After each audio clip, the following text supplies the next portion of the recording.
Hello everyone and welcome to the Gunpla Network. I'm the Spicer, and today's review is of the 2023 Master Grade SD Barbatos. Now if you remember my SD Freedom review, Master Grade SD Freedom review, I had a lot to say about it. Very high praise. Now does that carry over to the Barbatos, or is this line not all it's cracked up to be? Well, stick around to find out. But before we get to the review, I've got to let you know this video wouldn't be possible without those fine folks over at Canadian Gundam. Canadian Gundam is your one-stop shop for all things Playmo and Gunpla here in North America. With flat rate shipping to the US and Canada, a private warehouse option, and a vast catalog that's restocked regularly, they're going to have you covered for whatever you're looking for. When you're checking that vast catalog and placing your next order, don't forget to use the promo code Gunpla Network to save yourself 10% off. Now, I will go ahead and just get this out of the way very quickly. I love this line. This is just as much of a banger as the Freedom is, I'd say maybe if not more. This design lends itself better, I think, to this than the Freedom does, but both of these are the ultimate desk or away from your collection representation of what the hobby is. It's visually very impressive. It can pose in pretty much any way you want it to, especially here with the Barbatos. And it's just intriguing. It's different than what people would expect to see. So yeah, this is gonna easily be up there, one of my favorite kits of the year right off the bat. Now, in terms of its actual visual representation, just like with the Freedom, there's a lot of layering here. I did do some light panel lining here and there, but you're going to notice most everything from a detailing perspective is actual plastic. From the red glowy bits on the shoulders, the knees, and the chest, to the green eyes, to the yellow vents all over the place, even down to the kind of grayish, silvery toes. All of this is plastic, and it's so good. The layering works, there's some movement gimmicks to where you can see more of it, but you do get little splashes of silver, and the translucent red, and yellow, and the chrome pistons, and it's just wonderful. Chef's kiss, Tintin, love this thing. Now, just like with the Freedom, the head is a piece of art. The eye cameras, the way they're inlaid under the green but still can catch enough light to reflect out is phenomenally done. The Barbatos having a relatively unique head also helps with this. There's a lot of clearance there.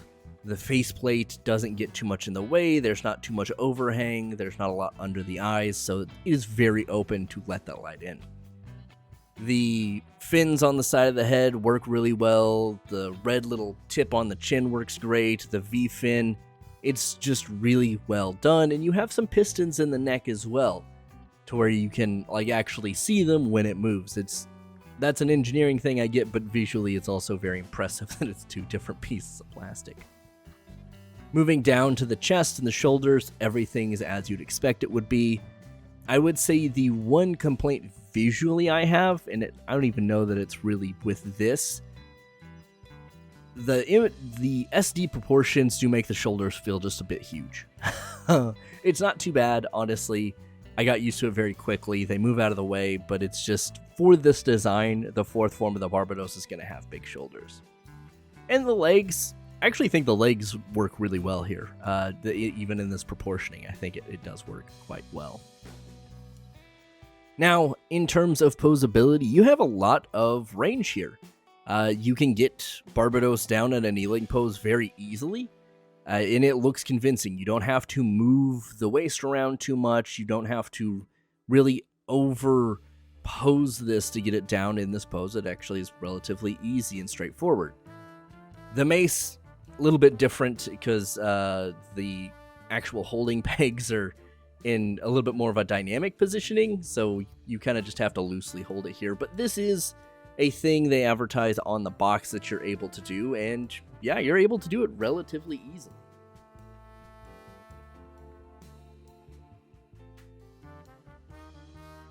Now, if you do want a more dynamic ground pose, you can absolutely do that. And I will admit here is a little bit cheating. They do show a similar pose on the box, but here obviously the hand is resting on the ground. But being able to even get this in this pose without it looking too weird is still pretty cool. You can move the head up significantly to where you can actually kind of convincingly look like you're looking at the mace.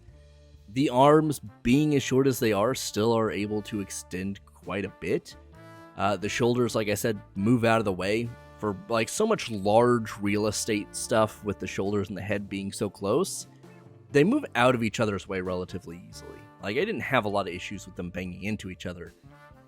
So, yeah, a little bit more work, but it's definitely worth it. You can get a lot of motion out of the head, out of the torso, out of the arms, surprisingly, and the legs a little bit less surprisingly so. Like, everything here, and this is partially why I said at the beginning that this design lends itself so well to this form factor, is it's not super bulky, it's not super complex. So from an engineering standpoint, the only thing you had to worry about getting right was the shoulders. And, well, Bandai did a pretty good job of that. Now, if you do want to put the Barbatos up in the air, you don't need a special connector like the Freedom, which is phenomenal. Thank you, Bandai.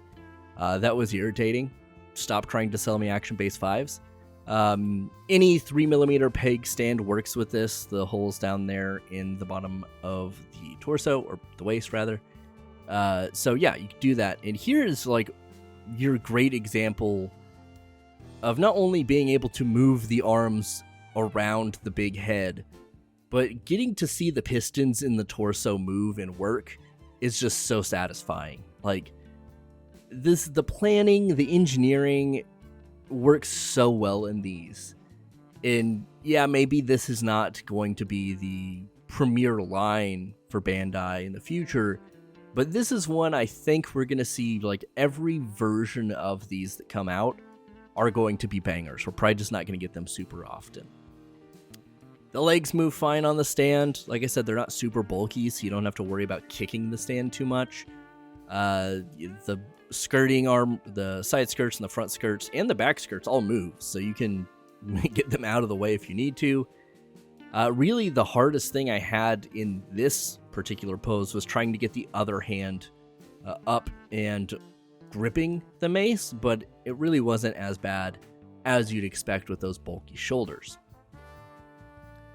Now, if you do want to use the sword, kind of the real other only melee weapon you get here, which is fitting for the fourth form, you can absolutely do it. This was, I would say, a little harder to do, but this is also a pose I can't really foresee too many people replicating. Once again, from the box, but like, this is the one I would have a harder time moving the arms around. It's still very possible, and it looks fairly convincing as far as both hands holding the sword. It's just you have to look at this from a downward, like, or I guess an upward shot, because otherwise you're just not seeing the head because the arms are in the way. But outside of that, I mean, it wields the sword well. There is a peg in there, so you don't have to worry about it falling out. It's very stable. It's very solid. And yeah, you can get this downward thrusting pose like we see with it taking down the Guxion. We see it, you can flip it around the other way. The peg still works, so you can do some cool slashing poses. You can put it off the back. It's really just a phenomenal thing. Like, this is what I mean when I say that, like, sometimes simple is better. And as much as I like a lot of seed designs, every time I, like, think about what I would want, like, a custom, like, kit bash Gunpla to look like, I always have, like, almost no backpack, because I just like these sleek, no backpack, really simple, straightforward designs, and this is, like, the epitome of that. Now, if you do want to use the smoothbore cannon, you absolutely can, and you can also see the little shoulder pull-out gimmick. Not really sure why it's there, but I do see more of the silver detailing that you also see on the rest of the shoulder, so that's pretty cool. The arms in this are a little wonkier. I don't know exactly how you're supposed to get the hand to hold the peg for the smoothbore gun, but you can get a pretty convincing shot like I've got here. It does attach on the backpack and move down as you would expect.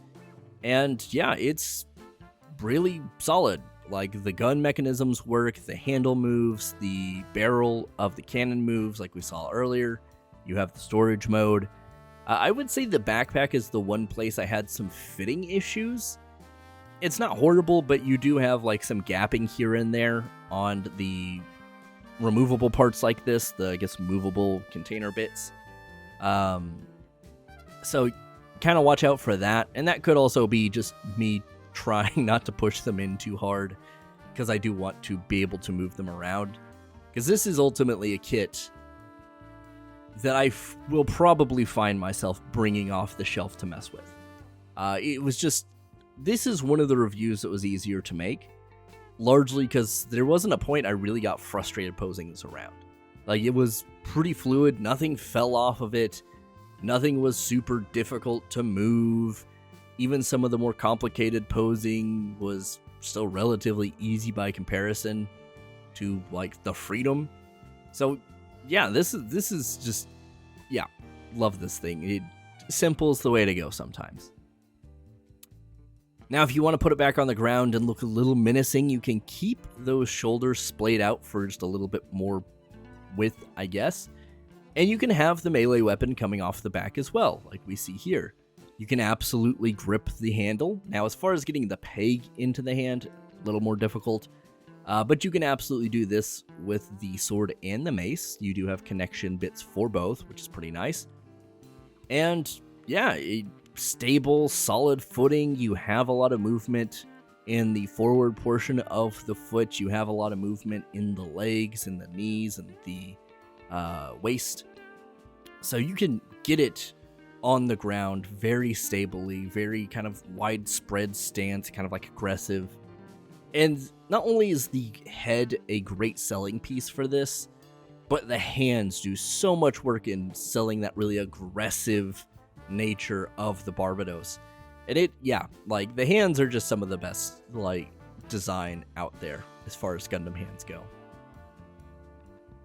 And of course, why not just showcase those? I mean, if you really want the Barbatos looking crazy, throw the head back, throw the torso back, put the arms out, put the hands out with their claws, and yeah, you probably, push the shoulders back in.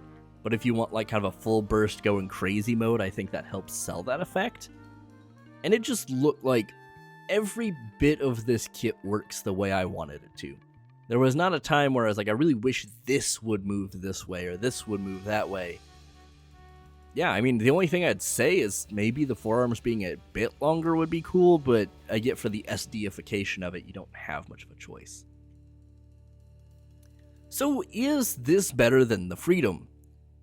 In my opinion, it's going to vary on which design you like better, because both of them are executed incredibly well. If you want something that's going to go on your shelf or go on your desk at work or whatever, and just sit there, I think the Freedom is still very solid in that department. If you want something you're going to actually mess with fairly often, repose, put different weapons in the hand, and actually want to use the different weapons, it's the Barbatos, hands down for me. So if you're an IBO fan, obviously this is going to be right up your alley. If you have the Master Grade Barbatos, just the regular one, I would say this is still very worth getting. I do think the SD-ness of it adds a little bit to it. And both of them from like a quality and engineering standpoint are be relatively similar. If you don't like posing things, if you don't like the IBO stuff, the designs, this may not be up your alley, but I would say this is the one that if you appreciate engineering, even if you don't like the IBO designs, this would be the one that would probably get you in. This is just executed so well, and it's done visually and engineering-wise to the point that I think you could still appreciate the design even if it's not your favorite. So is this a must-buy for pretty much everyone? I would say so. 100%. Like, like I said, even if you're not, unless you just loathe IBO, then maybe this is not for you. But anyone else, unless I guess you also don't like SD designs, but I think these kind of skirt that a little bit. It's absolute, like, one of these two. Even if you're like, just, I'm sick of building Gunpla, I'm tired of it, man, I don't want to mess with it. These are different enough that I think you can truly appreciate it. If you're real high and just like, oh, I gotta build all the master grades, I'm going crazy, these are still well worth it and fit within kind of your idea of what master grade should be. So yeah, this is absolutely, like I said, one of my favorite kits of the year already. I know we've got a lot of the year to go, but I just don't think there's going to be anything that tops this, in my personal opinion. But let me know in the comments down below. Have you built this? Did you like it? What problems did you have? Did you even have any problems? And of course, if you don't have this and you have questions, pop them in the comments down below. I'll do my best to answer, and everyone else out there who has built it will probably provide answers as well. Anyway, thanks for sticking with me, guys. I do truly appreciate it. As always, I've been the Spicer here for the Gunpla Network. Do your best to stay safe and keep on building.